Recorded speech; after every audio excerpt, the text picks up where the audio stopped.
오늘도 예수 그리스도께서 주시는 생명과 자유와 기쁨과 은혜와 감사를 하나님 저희들에게 심장 뛰는 순간마다 이 시간 넘치도록 역사하여 주옵소서. 주님이 주시는 생명이 없이는 저희들 한시도 살 수가 없습니다. 예수님이 약속하신 대로 길과 진리요 생명을 저희들에게 넘치도록 이 밤에 응답하여 주옵소서. 그리고 나눠주는 삶이 되도록 도와주시옵소서. 예수님의 이름으로 기도합니다. 아멘. 하나님 말씀은 요한계시록 13장입니다. 요한계시록 13장 11절 말씀입니다.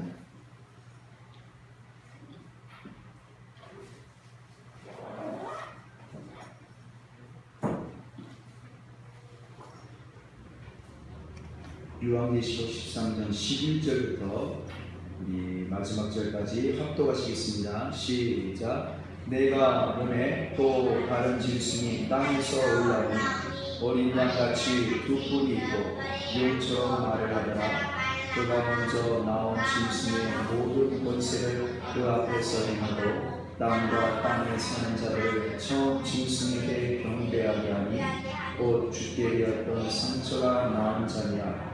큰 이적을 행하되 심지어 사람들 앞에서 불이 하늘로부터 땅에 내려오게 하고 짐승 앞에서 받은 바 이적을 행함으로 땅에 거하는 자들을 미혹하며 땅에 거하는 자들에게 이르기를 칼에 상을 따가 살아난 짐승을 위하여 우상을 만들라 하더라. 그가 권세를 받아 그 짐승의 우상에게 생기를 주어 그 짐승의 우상으로 말하게 하고 또 짐승의 우상에게 경배하지 아니하는 자는 며칠든지 다 죽이게 하더라. 그가 모든 자, 곧 작은 자나 큰 자나 부자나 가난한 자나 자유인이나 종들에게 그 오른손이나 이마에 표를 받게 하고 누구든지 이 표를 가진 자 외에는 매매를 못하게 하니 이 표는 곧 짐승의 이름이나 그 이름의 수라. 지혜가 여기 있으니 총명한 자는 그 짐승의 수를 세어보라. 그것은 사람의 수니 그의 수는 666이니라. 아멘. 거짓을 드러내시는 성령이라는 주제로 말씀을 나눕니다. 여러분, 진실이 무엇일까요? 진리가 무엇일까요? 이 진실의 반대말은 거짓이라는 것이겠죠. 진실이라는 것은 거짓이 없는 상태를 말합니다. 도대체 거짓이 없는 상태가 무엇일까요? 이 세상에 거짓이 없는, 거짓이 조금도 들어가지 않은 것이 과연 있을까요? 그 진실과 정직과 진리가 도대체 뭘까요? 여러분, 진실과 거짓을 아는 것은 참으로 중요합니다. 중요한 이유가 무엇이냐? 신앙적으로 예수님께서도 요한복음에 진리를 알지니 진리가 너희를 자유케 하리라 하셨습니다. 여러분, 진리를 알면 신앙생활의 자유를 누릴 수 있습니다. 진리를 모르면 신앙생활을 해도 왜 끌려다니는 신앙생활합니다. 이게 올바른 건지 옳은 건지 틀린 건지 몰라요. 진리를 알면 거짓이 뭔지를 알게 됩니다. 그럼 이게 거짓인지 진실인지를 분별하게 되니까 거짓을 딱 보고 분별하고 아, 이거 가짜야 하고 진실만 따라갈 수가 있는 건데, 진리를 모르면 이 거짓인데도 가짜인데도 가짜를 그냥 따라가요. 진짜인 줄 알고. 여러분, 이단에 가는 사람들, 수많은 사람들 보면 거기 목사님도 계시고 전도사님도 계시고 권사님, 장로님 하다못해 모든 젊은 대학생들이 얼마나 많이 가 있는지 모릅니다. 진리를 알면 그렇게 안 가지. 여러분, 진리를 모르면 신앙생활을 제대로 할 수가 없습니다. 찬양교회 모든 성도님들은 진리를 날마다 깨달아 알아가시기 바라겠습니다. 그리고 진리를 깨닫기 위해서 진리의 영 성령님을 의지하시고 성령께서 나에게 진리를 계속해서 가르쳐달라고, 그리고 성령께서 가르쳐주신 진리를 깨닫고 올바른 신앙생활을 날마다 걸어가시기 바라겠습니다. 그래야만 우리 찬양교회 성도들의 발걸음이 곧 그것이 빛이 되는 거예요. 여러분, 소경이 소경을 인도할 수가 없습니다. 여러분, 눈이 먼 사람이 눈 먼 사람을 인도할 수가 없어요. 내가 소경이 되고 내가 진리를 모르고 내가 진짜인지 가짜인지 구별할 줄 모르는데, 암만 신앙생활 해보세요. 나를 따라오고 나를 바라보고 신앙생활했던 뒤에 뒤따라오는 사람들이 나도 가짜를 따라가고, 그리고 나를 따라왔던 사람들도, 가족들도, 지인들도 가짜 신앙생활하게 되는 겁니다. 그 예수님은 그것을 넓은 길이라 하신 거예요. 좁은 길로 걸어가라. 좁은 길은 길이 협착하고 좁아서 가는 사람들이 적으나 그 길의 마지막은 생명이지만, 넓은 길을 찾는 사람들은 많아서 그 길이 넓어서 많은 사람 찾으나 그 길의 마지막은 멸망이라고 분명히 예수님이 말씀하고 계시죠. 진리를 알면 넓은 길인지 좁은 길인지 분별을 해요. 진리를 알면 넓은 길을 안 따라갑니다. 그 길의 마지막이 멸망인 것을 아니까. 그 진리를 모르면요, 진실을 모르면 넓은 길도 그냥 따라가요. 넓은 길의 신앙을 그냥 따라갈 수 있다는 거죠. 그럼 결국에는 망합니다. 죽습니다. 로마서 8장 38절에도 보면 내가 혹시 나누니 사망이나 생명이나 천사나 권세나 현재나 미래나 능력이나 높음이나 기쁨이나 다른 어떤 세상에 있는 존재하는 피조물이라도 우리를 우리 주 예수 그리스도 안에 있는 하나님의 사랑에서 끊을 수 없느니라. 여러분, 예수 그리스도께서 나를 사랑하시고 하나님이 나를 사랑하시는 사실을 알고 있으면 이 세상에 어떤 피조물, 이 세상에 어떤 영적인, 정신적인, 육체적인 세상에 존재하는 어떤 것으로도 나를 위협할 게 없습니다. 그것들이 내 앞에 있어도 두려울 수가 없는 거예요. 염려 근심할 수가 없는 겁니다. 이 진리를 모르면 하나님의 사랑에서, 예수 안에 있는 하나님의 사랑에서 나를 끊을 수 있는 것이 세상에 존재하지 않다. 이 진리를 알고 깨닫고 믿는 사람은 여러분 신앙생활이 기쁜 겁니다. 감사가 넘치는 거예요. 시키지 않아도 기도가 나오는 거예요. 그러나 이 진리를 모르면 알아도 믿지 못하고 또 들어도 이걸 깨닫지 못하면 안타깝게도 유감스럽게도 진리의 영에 충만하지 못하면 이 말씀이 한 귀로 들었다 한 귀로 흘려버려지는 거예요. 믿음으로 다가오지를 못해요. 그러면 신앙생활을 해도 절망과 탄식과 고통과 두려움 속에서 신앙생활을 하게 됩니다. 멸망의 신앙생활을 할 수가 있다니까요. 요즘 제가 갈라디아서 강의를 같이 새벽마다 하는데 깜짝깜짝 놀래요. 이렇게 깊이 있는 말씀이 있었나. 갈라디아서 2장 4절에 보면 이런 말씀이 있어요. 사도 바울이 갈라디아 교회 성도들에게 뭐라고 하느냐. 이는 가만히 들어온 거짓 형제들 때문이다. 갈라디아 교회 안에 누가 들어왔다고요? 거짓 형제들이 있다는 거예요. 형제요 자매요 예수 믿고 침례받은 형제 자매들이 있는데 그 중에 가짜가 있다는 겁니다. 가짜가. 찬양가정 여러분, 교회 안에도 2000년 전 사도 바울이 개척하고 제자훈련했던 이 사도 바울이 제자훈련 시켰던 그 교회 안에도 가짜 믿음의 형제들이 들어왔다는 거예요. 사도 바울과 예수 그리스도 이름으로 세워진 초대교회 안에 여러분 어떻게 가짜 믿음이 들어오고 가짜 형제가 들어올 수 있냐 그거죠. 2000년 전에 분명히 그런 사실이 있었다는 거예요.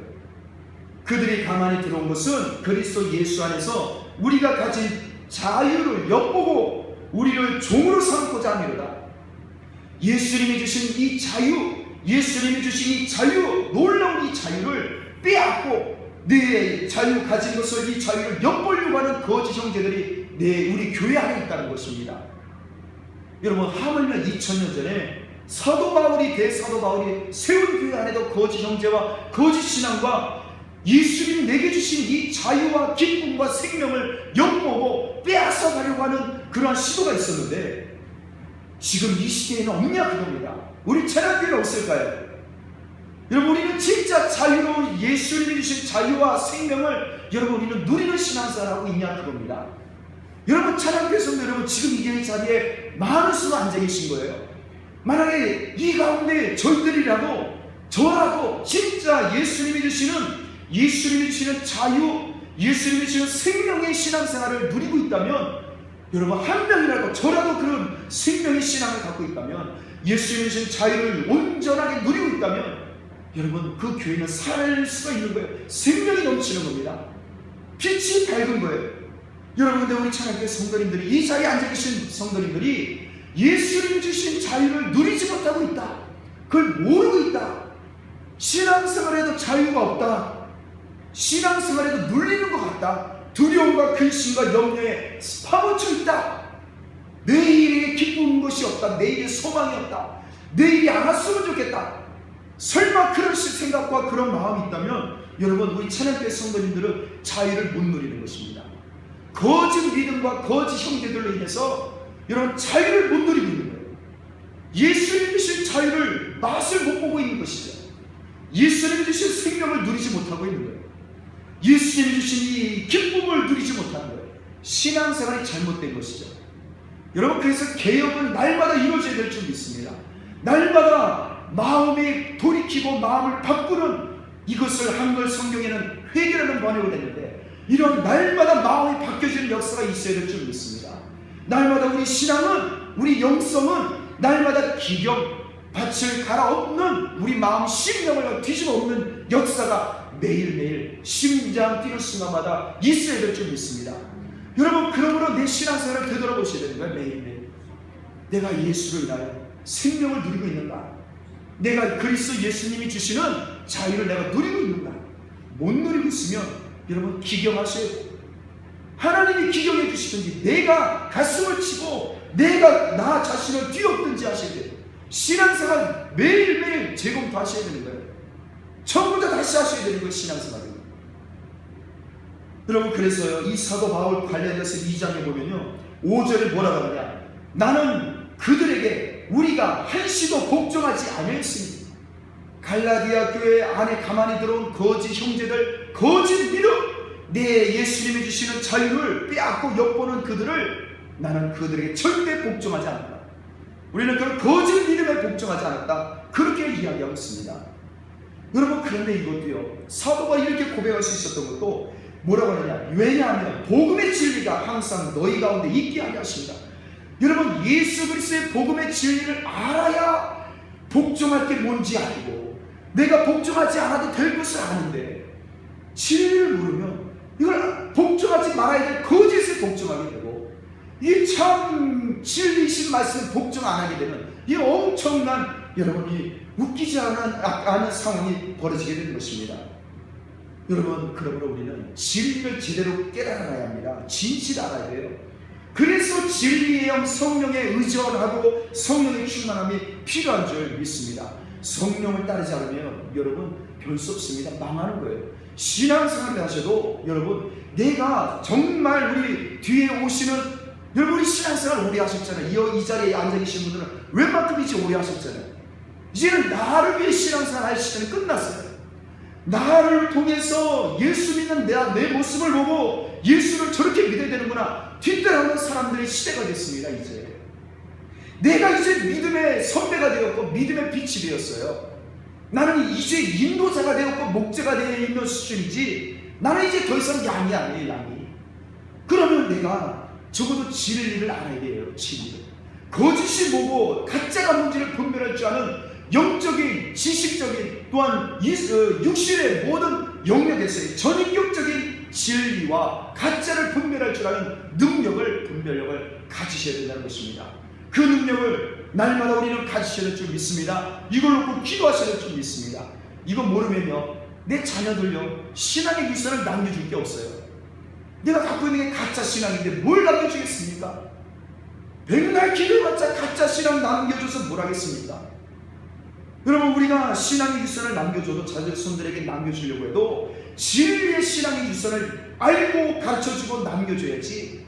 그리고 내가 그렇게 따라가야지. 가짜 신앙 백날 기도하고 백날 따라가봤자 여러분 아무 쓸모없습니다. 오늘 밤에도 진리의 영 성령께서 우리 가운데 충만하게 역사하셔서 구하는 자에게 성령을 부어주시는 약속대로 성령의 충만함을 받으셔서 진리를 날마다 걸어가시며 또한 가르쳐주시고 본이 되시기를 예수님의 이름으로 축원합니다. 그래야만 여러분, 우리가 좁은 길을 분별해서 넓은 길을 알아도 안 가요. 길 편하다고 그 길을 걸어가는 그런 잘못을 범하지 않을 수 있는 거예요. 여러분, 우리는요, 그러면 진리 도대체 뭘까? 이 세상의 진리가 도대체 뭘까? 여러분, 사람이 진리일까요? 사람이. 이사야 2장 22절에 이런 말씀이 있습니다. 너희는 인생을 의지하지 말라. 그의 호흡은 코에 있나니 새말 가치가 어디 있느냐. 찬양가족 여러분, 오늘 밤 마음을 바꾸셔야 될 것 중에 하나가요, 혹시 내가 사람을 의존하고 사람을 의지하고 사람을 신뢰했던 일 있으면요, 그거 마음을 오늘 밤 바꾸시기 바랍니다. 철저히 바꾸시기 바랍니다.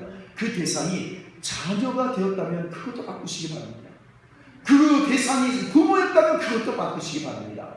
그 대상이 어떠한 물질의 권세가 있는 사람, 또 세상적인 지식과 권세가 지위가 있는 사람, 그런 사람이었다면 그것도 바꾸시기 바랍니다. 여러분, 인생을 의지하시면 안 됩니다. 그 인생을, 내가 의지하고 싶은 그 인생의 호흡은 겨우 코에 있는 거예요. 하나님이 그 코에 호하고 숨을 불어넣으시니 생명이 되지라. 하나님이 다시 숨을 거둬가시면 여러분, 그 순간 심장은 멈추는 거예요. 우리는 1분 1초 후에 내 심장이 뜰 거라고 자신할 수가 없는 게 우리 인생입니다. 사람을 의지하셔도 안 돼요. 사람은 절대 믿을 만하지 않습니다. 여기 있는 저 윤영현 목사도 마찬가지입니다. 목사가 신뢰할 만할까요? 신뢰할 수가 없어요. 사람은 절대로 사람을 신뢰할 수 없습니다. 사람은 진실하지 못해요. 그 이유가, 사람을 신뢰하지 못해요.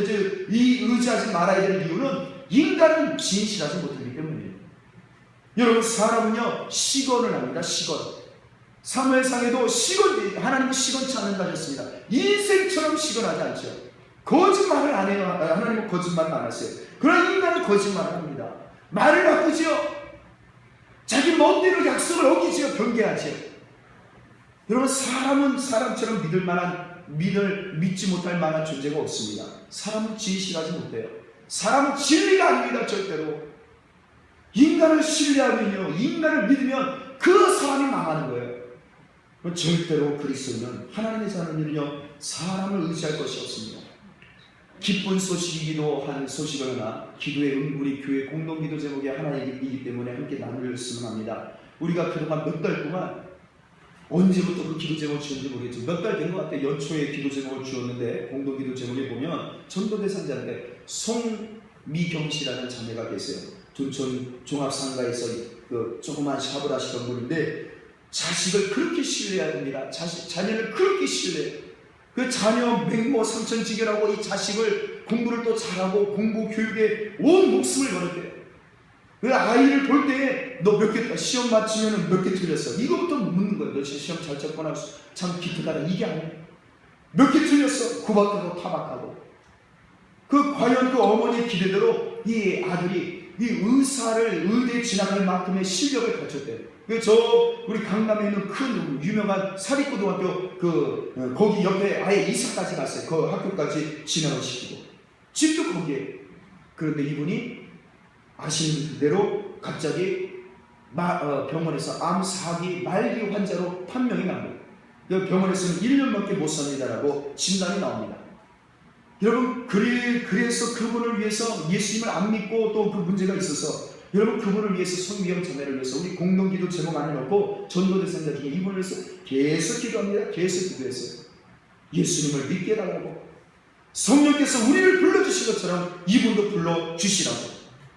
여러분, 이분은, 송미경 자매님은 여러분 인생의 모든 것을 아들에게 바쳤다는 거예요.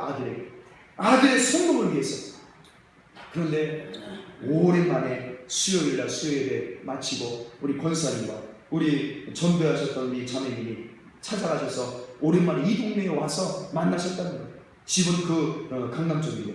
와서 만났는데 사람이 180도 바뀌었대요. 완전히 바뀌었답니다. 전에는 아들의 성공을 위해서 생명을 바치고 자식에게 모든 것을 바쳤던 그 마음이 바뀌었다는 거예요. 내가 왜 그렇게 했을까?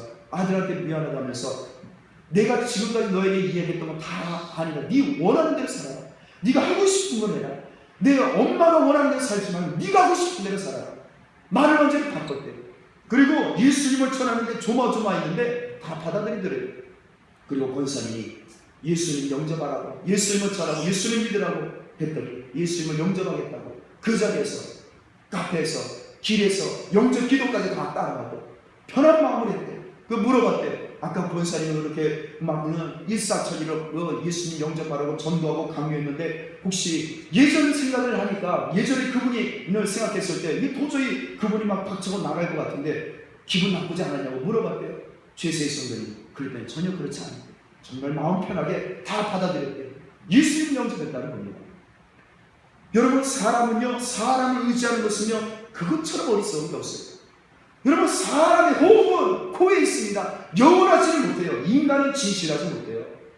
진실이라는 것은 변하지 않는다는 건데, 인간은 변하잖아요. 말도 변하고 마음도 변하고 육신도 변하는 게 인간이 아니겠습니까?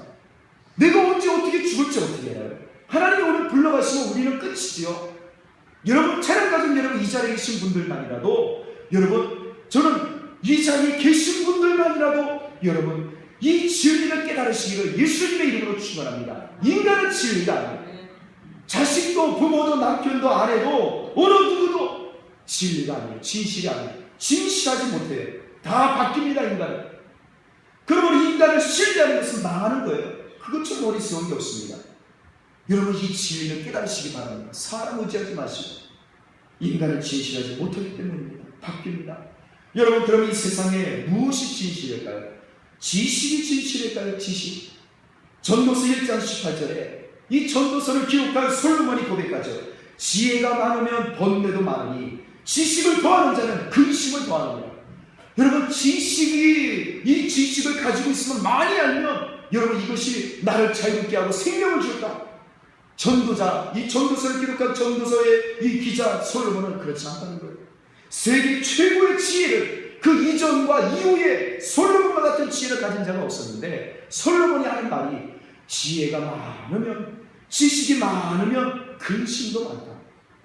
여러분 지식과 지혜가 나를 오히려 근심과 두려움과 염려와 걱정을 끼친다는 거예요. 여러분 이것을 아십니까? 지식이 나를 좋게 해주고 돈을 벌어다 줄 것 같으신가요? 여러분 이 지혜와 지식은 사람을 피곤하게 만듭니다. 여러분 니체만큼 이 세상 인류 역사에 큰 기여를 한 사람이 없습니다.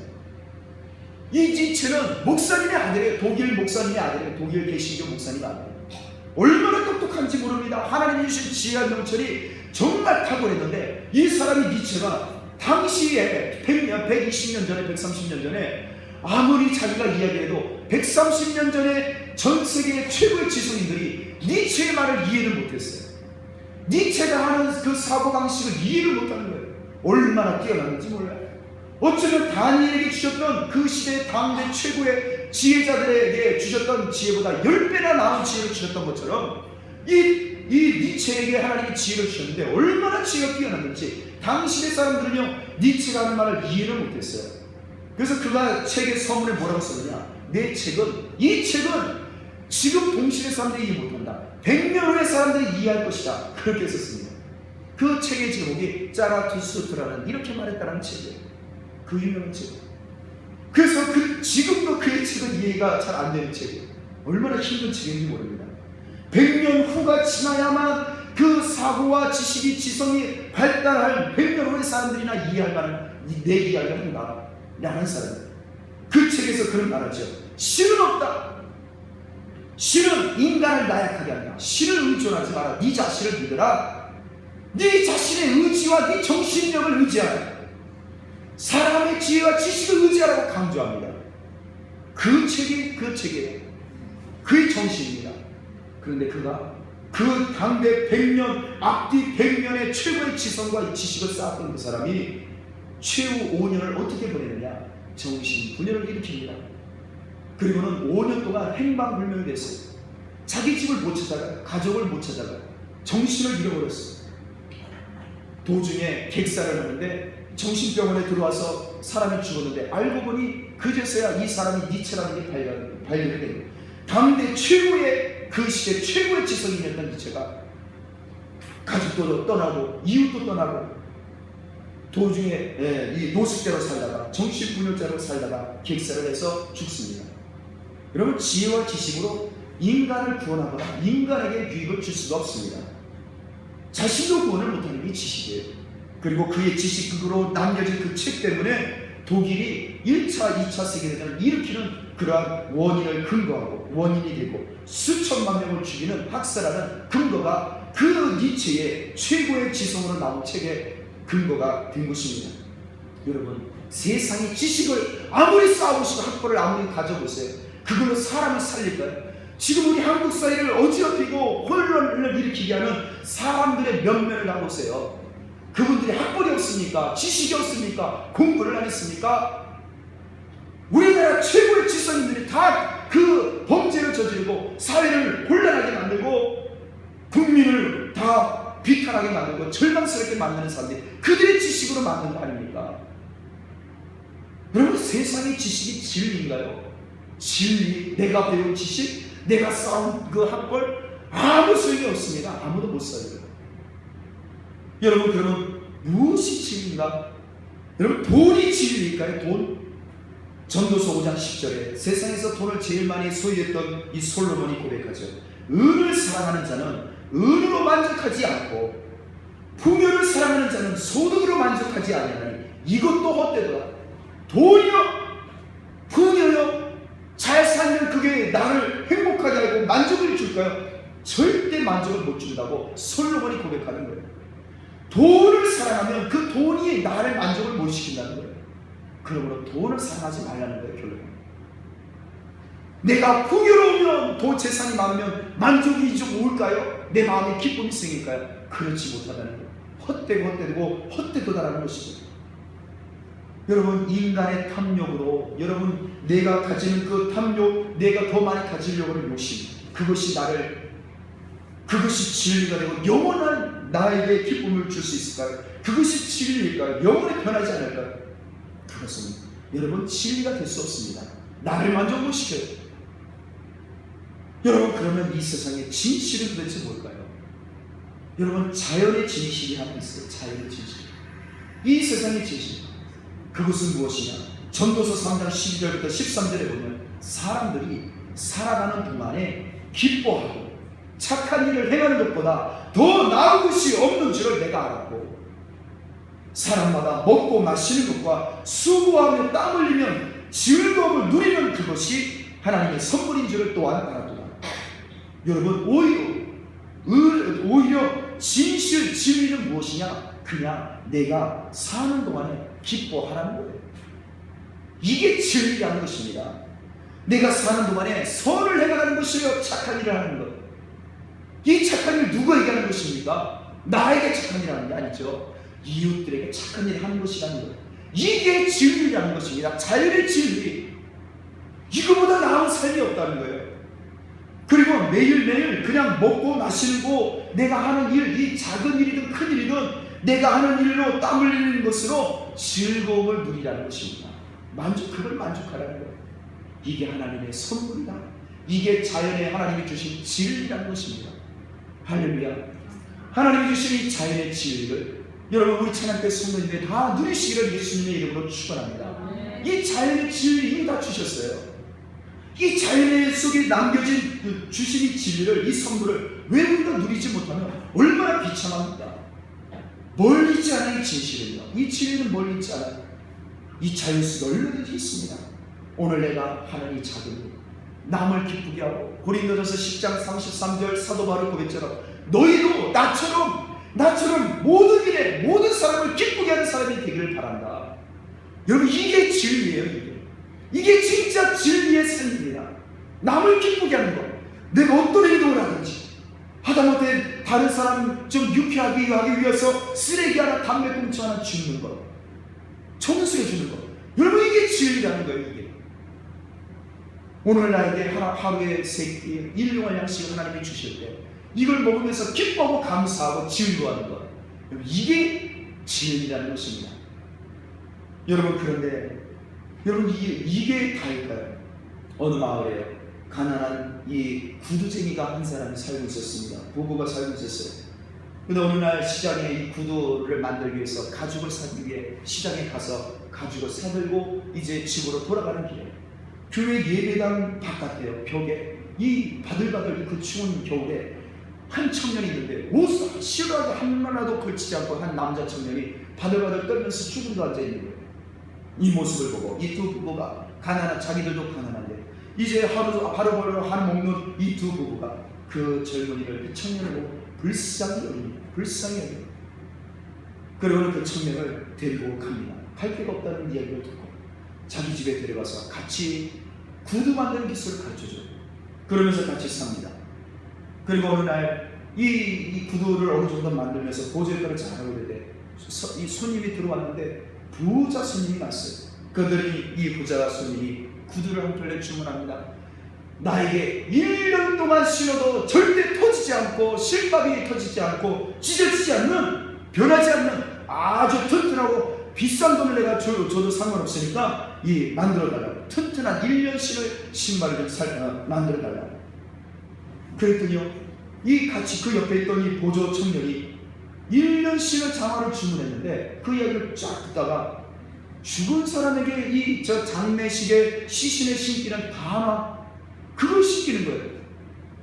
그걸 만드는 겁니다. 그러자 이 주인이 이복에 왜 그걸 만드나? 지금 주문한 건 그거 아니다.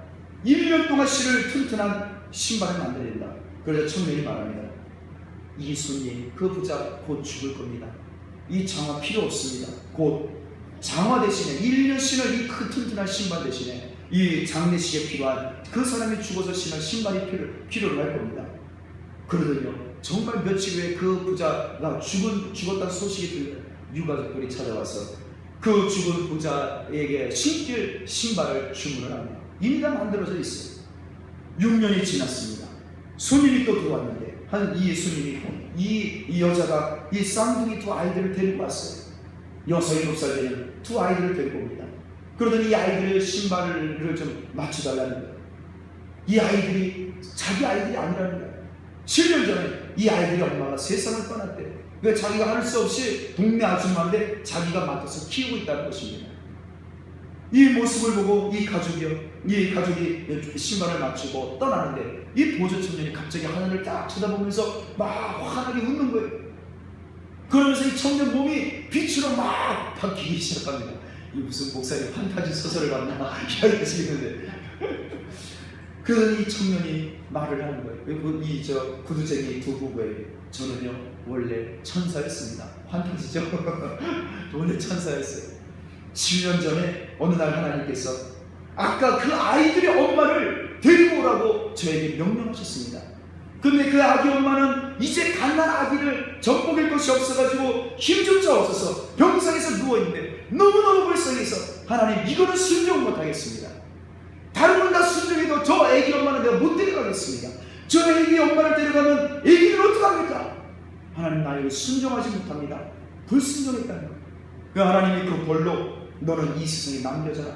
그리고 그 세상에 벌거벗긴 채 하나님이 7년 전에 그 예배당 이 바깥에 하나님이 버리신 겁니다. 그런데 하나님이 그때 명령하셨대요. 너 이 세상에 살면서 천국에 올라오려면 세 가지를 깨달아야 온다. 첫 번째는 인간 안에 있는 것이 무엇인지 한번 찾아봐라. 두 번째는 사람 안에 없는 것이 뭔지 찾아봐라. 그 사람 안에 있는 건 뭐고 인간 안에 없는 게 뭔지를 알아보라는 거예요. 마지막으로 사람은 무엇으로 사는지 찾아봐라. 그 해답을 알면 너는 천국에 올 수 있다. 내가 널 용서하겠다. 그런데 바로 그날 세 번째 해답까지 찾았다는 거예요. 첫 번째 해답을 언제 찾았느냐? 자기가 벌거벗은 채 그 추위에 오들오들 떨면서 죽어가고 있을 때, 추위에 떨고 있을 때 그 부부가 자기를 불쌍히 여기는 모습을 보고 깨달았다는 거예요. 인간 안에 사람이 있구나. 사람 안에 사람이 있구나. 그럼 1년이 지났는데 한 부자가 손님으로 와서 1년 신발을 주문했을 때 깨달았다는 거예요. 인간 안에 없는 게 이거구나. 뭐가 없을까요? 내일 일을 모르는 것, 그것이 인간 안에 있구나. 자기에게 필요한 것이 뭔지, 자기에게 필요 없는 것이 무엇인지를 모르는 것을 그 인간 안에 없는 게 그것이라는 것을 깨달았다는 거예요. 인간이 자기가 무엇이 필요한지도 몰라요. 이거 없어도 되는 걸 너무 많이 갖고 있는 거예요. 세 번째로 그 6년 동안 세 번째 답을 찾지도 못했는데 그 두 아이를 데리고 온 그 여인을 통해서 깨달았다는 겁니다. 무엇을 깨달았느냐? 7년 전에 저 엄마 없이 쌍둥이들이 버림받아서 죽을 것 같고 저주받은 인생을 살 거라고 자기는 생각했는데, 예상했는데 그렇지 않았다는 거예요. 엄마 대신에 다른 여인이 엄마의 자리를 대신하는 모습을 보고 인간은 무엇으로 살까? 인간은 사랑으로 존재할 수 있는 거구나. 사람은 반드시 사랑이 있어야 살 수 있구나. 사랑만 있으면 살 수 있구나. 사랑이 없으니까 죽는구나. 이것을 마지막으로 깨닫다는 겁니다. 그러더니 갑자기 등 뒤에 날개가 막 생기시고 하늘 올라가는 판타지 같은 이 이야기가 톨스토이가 쓴 단편 인간은 무엇으로 사는가, 사람은 무엇으로 사는가. 얼마나 놀라운 복음적인 이야기입니다. 이 톨스토이는요 진정한 그리스도인입니다. 그가 쓴 책들이 얼마나 주옥 같은 책들이 많은지. 찬양가장 여러분, 디모데후서 3장 1절에 보면 인간은 무엇으로 사는가? 여러분, 이 톨스토이는 제발 사랑으로 살라는 거죠. 근데 현실은 어떨까요? 여러분, 진리가 사랑이고 진리가 이렇게 살아가는 것인데 우리 실제로 어떻게 살까요? 디모데후서 3장 1절은 그 반대를 이야기하죠. 말세에 고통하는 때가 이를 것이다. 사람들이 자기를 사랑할 것이다. 돈을 사랑할 것이다. 사람들이 자기를 자랑하고 교만하고 남을 비방하고 부모를 거역하고 감사하지도 않고 거룩하지도 않고 정이 없고 원통함을 풀지 않고 모함하고 절제하지도 못하고 사납고, 이것이 사나운 거 이거 조심해야 됩니다. 선한 것 착한 것을 좋아하지 않고 배신하고 조급하고 자만하고 쾌락을 사랑하기를 하나님 사랑하는 것보다 더하니. 여러분, 이것이 우리 인간의 현실적인 모습이에요. 톨스토이는 제발 우리는 예수님이 말씀하신 대로, 그가 보여주신 대로 진리로 사랑으로 살아야 되는데, 여러분, 우리의 삶은 자꾸만 진리가 아닌 것을 자꾸 가짜의 인생을 살아가려고 한다는 것을 이야기하고 있습니다. 여러분, 우리는 이것을 가짜인 것을 분별하실 줄 알아야 돼요. 이런 마음이 내 마음에 들면 이건 가짜라고 단호하게 외치셔야 될 줄 믿습니다. 그리고 진리, 사랑만이 진리라는 것을 깨닫고 여러분 감사하며 사랑하며 하나님을 사랑하며 이웃을 사랑해야 되는 것이죠. 여러분, 저는요, 우리 찬양교회도 교회 재정을 다 털어서, 우리 교회 재정이요, 지금 우리 교회 재정에 약 1억 3천만 원이 현금이 있습니다. 현금이. 우리 교회 부동산 재산 말고.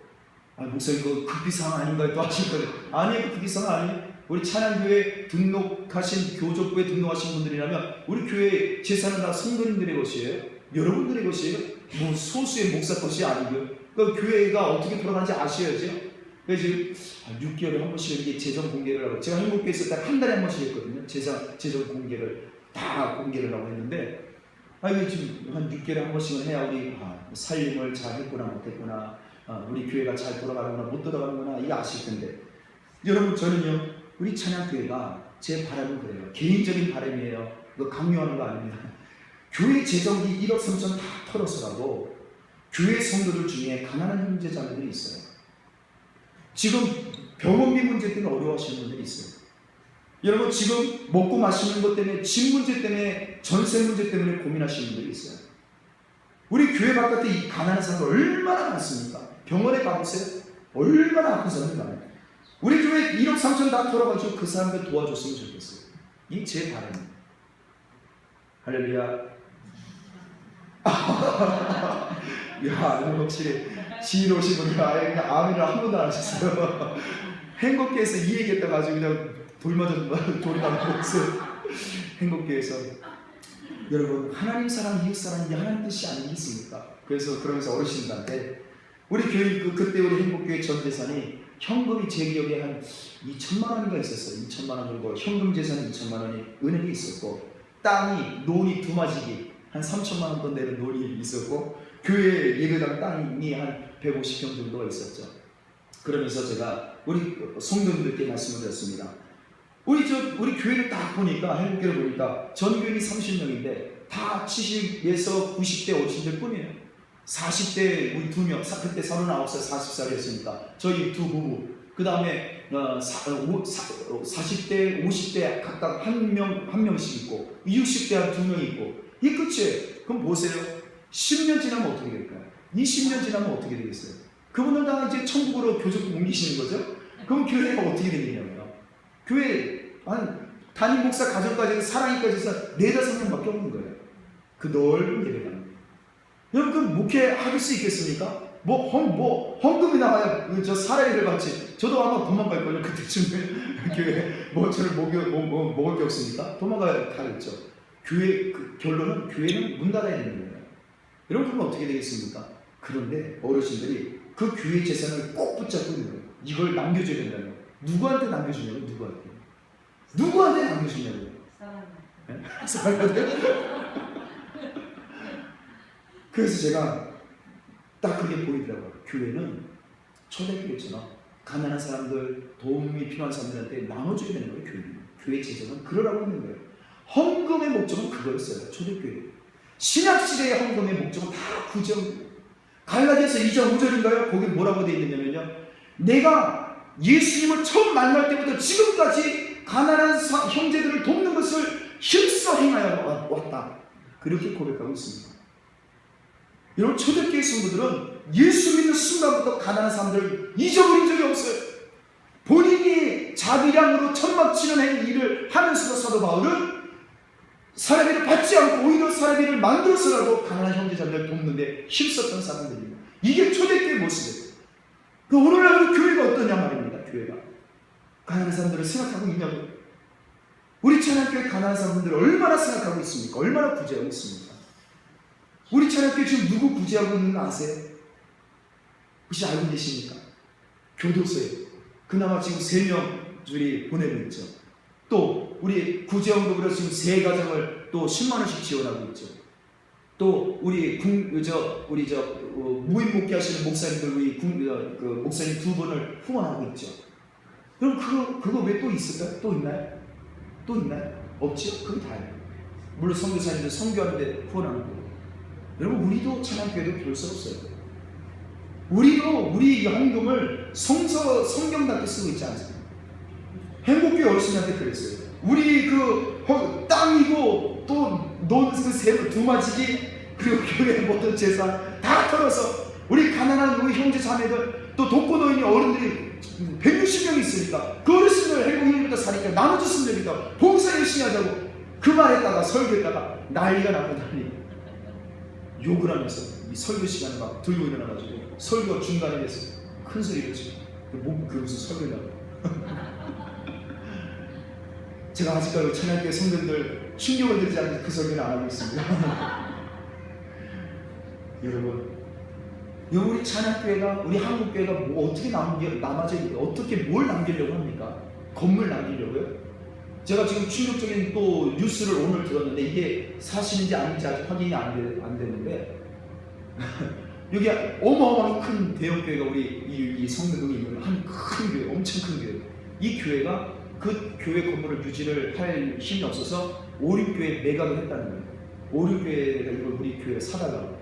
이게 사실인지 아닌지 오늘 들었는데 그 유력한 사람들에서 오륙교회 유력하신 분이 전원하는 이야기라고 하는데, 여러분 뭘 남기려고 하나요? 건물 남길까요? 건물? 결국에 이단들이 차지할걸요? 결국 술집으로 바뀌고 다 헐어지고 다 이제 아파트로 바뀔걸요? 도대체 우리가 여러분 무엇이 진실일까요? 바뀌지 않는, 영원토록 변하지 않는 것. 여러분, 찬양교회도 우리 내 몸을 불살라서 내 생명을, 심장을 나를 위해 써서는 안 되는 거예요. 여러분, 혹시 신앙생활 할 때 나를 위해서 신앙생활 하려고 그런 생각 갖고 계신 분들은 오늘 마음 바꾸셔야 돼요. 제발 바꾸셔야 돼요. 내 가족을 위해서 신앙생활 하시려고 하시는 분 있으면 마음을 바꾸세요. 혹시 누구 가까운 사람, 내가 사랑할 만한 사람을 위해서 신앙생활 하려고 한다? 마음 바꾸셔야 돼요. 이건 내 심장은 이제는 내 주위에 있는 이웃들, 예수 믿지 않는 이웃들, 우리 교회 형제 자매들을 위해서 다 내 심장까지 줘야 되는 게 신앙생활이에요. 그 사람이 그리스도인이에요. 그런 사람들을 그리스도인이라고 불렀었던 것입니다.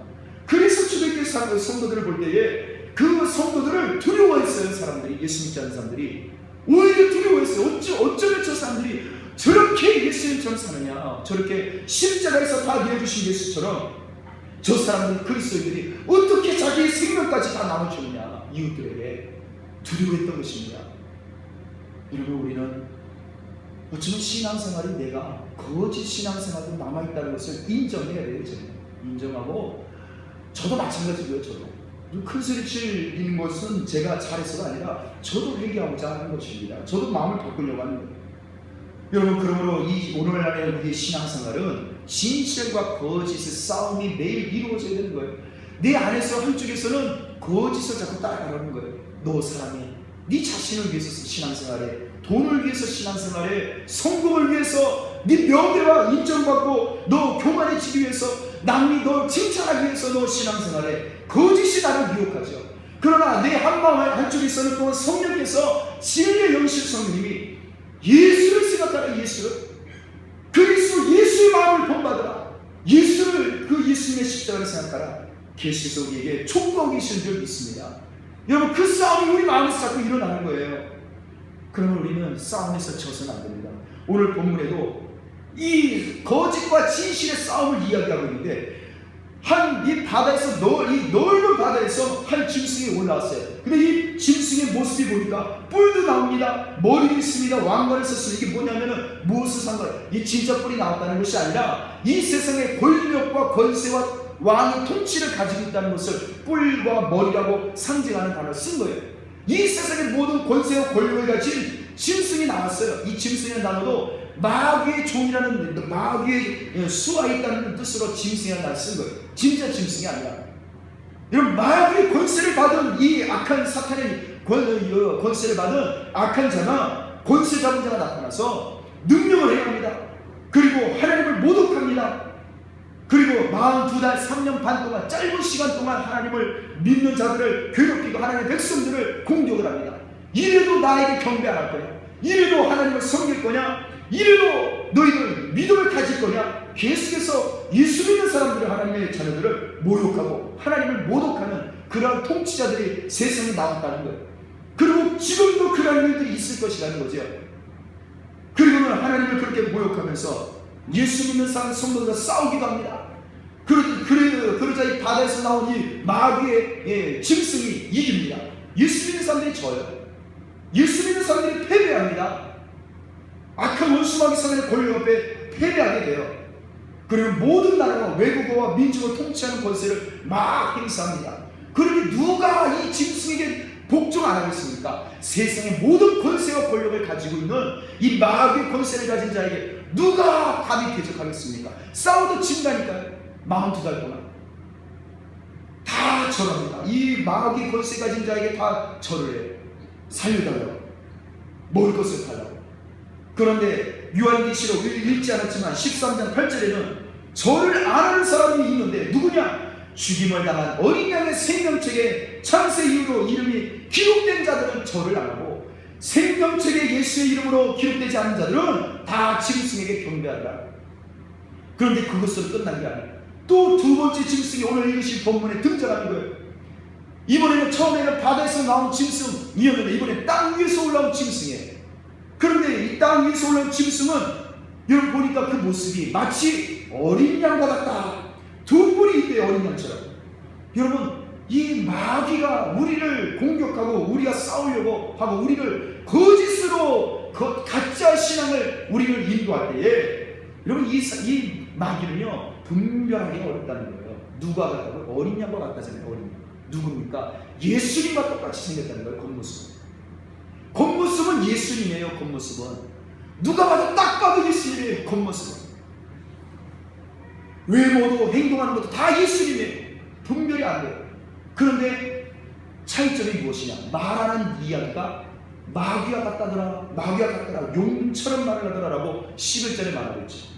외모와 행동과 모습은 예수님인데 말하는 이야기들의 내용을 보면 마귀처럼 말한다는 거예요. 마귀가 하는 말, 뭘 얘기할까요? 디모데후서 3장 1절이나 갈라디아서 5장 22절이나 그 육신의 모습들, 돈을 사랑하고 육신을 사랑하고 자기를 사랑하고 교만하고 자만하고 시기하고 분노하고 비방하고 그러한 말들을 한다는 거예요. 마귀가. 이 겉모습은 예수님인데, 여러분 보세요. 겉모습은 예수님이라고 하는데 말하는 것을 한번 보시라고. 말하는 것을, 행동하는 것을, 성령직을 끼고 주일마다 교회 가는 모습, 딱 예수 믿는 사람이잖아요. 어린 양 따라가는 모습이잖아요. 행동하고 말하는 건 어떠냐고. 이게 땅에서 올라온 짐승하고 뭐가 다릅니까? 마귀의 모든 권세를 그대로 받았어요. 겉모습은 예수님인데 행사하는 권세는 능력이 얼마나 많은지 진짜 예수님의 능력 같아요. 큰 이적을 행합니다. 사람들 앞에서 불이 하늘에서 땅에 떨어지기도 합니다. 그리고 이 병들었던 상처가 막 치유가 되기도 해요. 온갖 기적과 능력을 다 행합니다. 딱 봐도 예수님이죠. 딱 봐도 예수님. 야, 예수님이네. 예수의 능력이 저 사람에게 있네. 이거 분별이 안 돼요. 그래서 예수님이 마지막 때에 주여 주여 하는 자마다 다 천국에 갈 수 없고 아버지 뜻대로 하는 자라야 천국에 갈 수 있다고 이야기하시죠. 주여 주님, 내가 주님의 이름으로, 예수님의 이름으로 능력을 행하고 기적을 행하고 마귀도 물리치고 귀신을 내쫓았는데 왜 우리를 모르신다고 합니까? 악한 자들아 나를 떠나거나 나는 너희를 모른다. 겉모습은 딱 봐도 예수님이에요. 그리스도인이에요. 예수님의 이름으로 기적도 행하고 예수님의 이름으로 병든 자도 일어나고 많은 능력이 나타난다니까요. 마귀도 그렇게 한다고. 마귀. 그런데 말과 행동은 마귀처럼 말하고 마귀처럼 인도한다는 거예요. 자기를 사랑하고 돈을 사랑하고 자기를 교만하고 자랑하고 내세우고 분노하고 용서치 않고 화를 내고. 여러분 이건 완전히 여기 성경에 나와 있는 대로 겉모습은 예수나 어린 양이나 실상은 마귀라고 하는 이 예언이 오늘날은 없냐 그럽니다. 그러므로 지금도 우리는 거짓과 진실을 싸워야 되는 거예요. 분별할 줄 아셔야 되는 거예요. 다 교회 나온다고 다 진실이고 다 예수 믿는 사람이 아니라는, 다 천국에 못 갑니다. 분명한 사실입니다. 여러분 이 짐승이요, 마귀가 짐승에게 생기를 주고 능력을 주고 표를 하나 줬는데 이 마귀를 따르는 이 짐승을 가짜, 겉모습은 예수님인데 실상은 마귀의 말이라는 이 짐승이 자기를 따르는 자들에게 표를 줍니다. 어떤 표식을 줬느냐? 666이라는 숫자를 줬어요. 근데 이게 무슨 바코드니 그게 아니에요. 뭐냐면 그때 당시 게마트리아라고 로마 라틴어 문법이에요. 숫자에 철자마다 숫자가 매겨져 있는데 네로 황제라는 히브리어로 네로 황제를 숫자를 알파벳을 조합을 하면 666이 나와요. 히브리어 네로 황제라고 번역해서 써서 숫자를 합하면, 네로 황제는 예수 믿는 자를 그렇게 핍박하고 죽였던 왕이죠. 예수 믿는 사람들을 싫어하는 사람들이 등장할 거라는 거예요. 그리고 겉으로는 예수 믿는 척하고 겉으로는 예수님의 모습을 하지만 능력도 하지만 예수님처럼 실상은 마귀라는 거죠. 찬양하죠 여러분. 그리고 그 거짓 가짜에게 굴복하지 않으면, 절하지 않으면 돈을 안 준다는 거예요. 돈을 먹고 살 수 없다는 거예요. 여러분 그러므로 이 짐승에게 경배하고 그 666의 표를 가지면서 산다는 것은 여러분 먹고 살기 위해서 거기에 굴복한다는 거예요. 여러분 신앙생활도요 정도껏 그냥 먹고 사시면 돼요. 너무 많이 욕심부리면 안 됩니다. 여러분 때로는 굶을 수도 있어요. 예수 믿다가 굶을 수도 있습니다. 예수 믿는다고 다 성공하는 거 아니에요. 오히려 예수를 잘 믿어도 실패하고 여러분 굶을 수 있어요. 그래도 여러분 그것이 예수를 믿는 길이라면 여러분 절망하지 마세요. 그게 제대로 가는 길이에요. 찬양하죠 여러분. 진실이 그럼 뭘까요? 예수 그리스도가 곧 진실인 줄 믿습니다. 요한복음 14장 6절에 예수께서 말씀하시죠. 내가 곧 길이요 진리요 생명이요 예수님 외에는 진리가 없습니다. 그러므로 로마서 8장 1절에도 이제 그리스도 예수 안에 있는 자에게는 결코 정죄함이 없나니 이는 그리스도 예수 안에 있는 생명의 성령의 법이 죄와 사망에 걸려서 너를 해방하였습니다. 예수 안에서 나는 자유를, 해방을 누렸다. 이게 진실이에요. 이게 진리예요. 예수 안에서 나를 얼굴할 수 있는 것은 아무것도 없다는 거예요. 그것이 배고픔이든 돈이든 질병이든 사망이든 마귀든 그것이 사탄이든 악행이든 나를 예수 안에서 주신 이 자유를 얼굴에거나 끊을 수 있는 것은 아무것도 없다. 이게 진실이요 진리입니다. 이걸 믿으시기 바랍니다. 여러분 예수의 영 성령이 진실이에요. 오직 성령님만이 진리의 영이십니다. 그리고 그 성령을 따르고 예수를 따르는 자만이 로마서 8장 5절 말씀대로 6절 말씀대로 육신의 생각은 사망이요 영의 생각은 생명과 평안이니라. 여러분 지금 당장 힘들고 내가 실패한 것 같지만 성령을 따르고 예수를 따르고 예수님을 온전히 의지하고 이 먹고 마시는 것 때문에 믿음을 포기하거나 돈 때문에 건강 때문에 그 어떤 것 때문에 권력 때문에 예수님을 포기한다면 여러분 그건 사망이에요. 그건 가짜입니다. 가짜 시간이에요. 오직 예수 그리스도를 따르고 성령을 따라가면 그것이 진짜 영원한 생명이요 변함이 없는 진리인 것입니다. 찬양가족 여러분, 또 뭐가 진실인가요? 예수님을 믿으면 예수님이 하신 일도 하고 예수님이 하신 일보다 큰 일도 할 수 있는 것, 이것이 진실입니다. 이게 진리예요. 그러므로 내가 예수를 믿는다면 반드시 내 삶 가운데 예수님이 하신 일을 내가 할 수 있다는 것을 믿으시기 바랍니다. 이게 진리예요. 내가 예수님이 하신 일보다 큰 일도 할 수 있다는 사실, 이걸 믿으시기 바랍니다. 그것이 진리입니다. 예수님이 모든 약한 것과 모든 질병을 고치신 것처럼 나도 나서는 예수의 이름으로 모든 질병과 예수의 이름으로 기도할 때 약한 것이 떠나간다는 것을 믿으시고 믿음 진리로 기도하시기 바랍니다. 악한 영들이 예수의 이름으로 떠나간다는 사실을 믿으시기 바랍니다.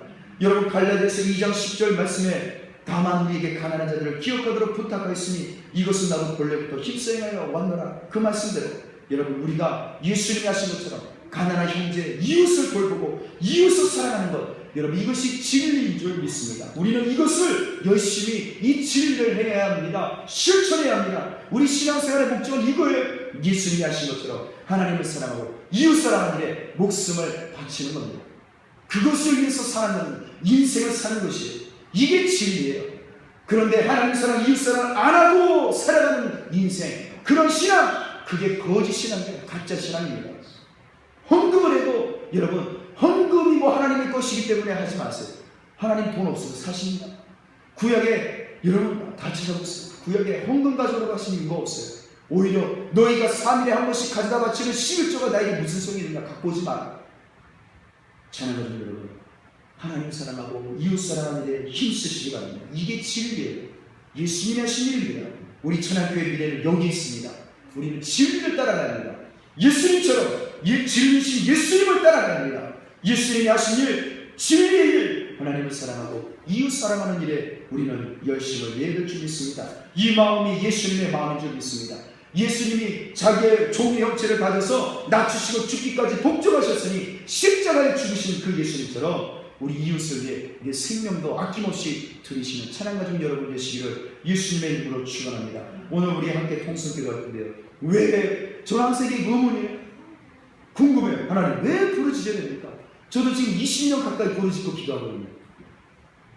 왜 또 부르짖습니까? 지난주에 부르짖었는데 왜 오늘 또 통성기도해야 됩니까?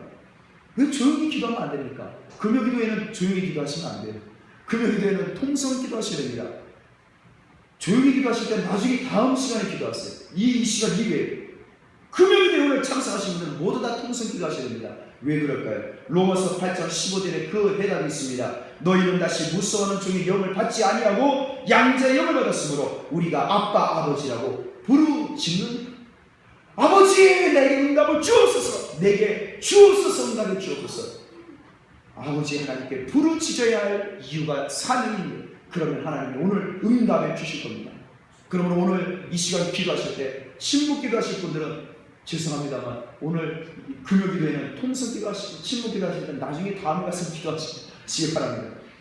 예레미야 33장 3절 말씀은 너는 내게 부르짖으라 내가 내게 응답하겠고 부르짖으면 응답해 주신다고 분명히 약속하셨기 때문에 부르짖어야 됩니다. 오늘 부르짖지 않으시면 응답 없습니다. 부르짖으세요. 오늘 이 시간 금요 기도에는 통성 기도하시는 자들 부르짖으면 응답 있습니다. 반드시 약속대로 있습니다. 그게 진리이기 때문이에요. 오늘 무엇인지 내 이름으로 구하라 그러면 이르리라. 찬양가족 여러분, 우리 자녀들에게 자손들에게 유산 좀 남겨주세요. 믿음의 유산 좀, 신앙의 유산 좀 남겨주세요. 가짜 신앙 말고 진짜 신앙, 부르짖어 기도하시고 예수님처럼 하나님 사랑하고 이웃 사랑하는 그 신앙 좀 남겨주시고 예수님이 그 땀방울이 핏방울 되도록 기도하셨던 그 신앙의 기도의 유산 좀 남겨주세요. 오늘 기도하시면 다 고스란히 자손들에게 넘어갑니다. 다 자손들에게 이 오늘 기도하시는 부르짖음과 전심으로 기도하는 것 다 자손들에게 그대로 갈 겁니다. 반드시 응답 주실 겁니다. 하늘의 미랄이 땅에 떨어져 죽으면 많은 열매를 맺나니 죽지 않는 열매 없습니다. 오늘 죽어라 기도하세요. 내가 오늘 승리할 각오로 기도해보세요. 오늘 이 기도 한 방울도 땅 남김없이 다 자손들에게 그대로 갈 겁니다. 100배, 1000배, 만배로 응답해 주실 겁니다. 왜냐하면 그것이 하나님의 약속이요 진리이기 때문입니다. 이 시간 우리 주여 세번 부르고 기도할 때 주여 응답해 주소서, 약속대로 진리신 주님의 약속대로 응답해 주옵소서. 아버지를 부르짖고 성령 하나님의 양자의 의실 성령의 의자에 기도하오니 진리로 응답해 주시고 하나님이여 예수님이 하시기보다도 큰 일도 감당하고 진짜 생명 주는 신앙생활, 나 때문에 내 신앙생활하는 보는 사람들이 나로 인해서 생명을 얻고 구원을 받는 놀라운 기뻐하는 역사가 있게 달라고 우리 주여 세 번 부르고 간절히 기도하겠습니다. 주여 주여 주여 할렐루야 할렐루야.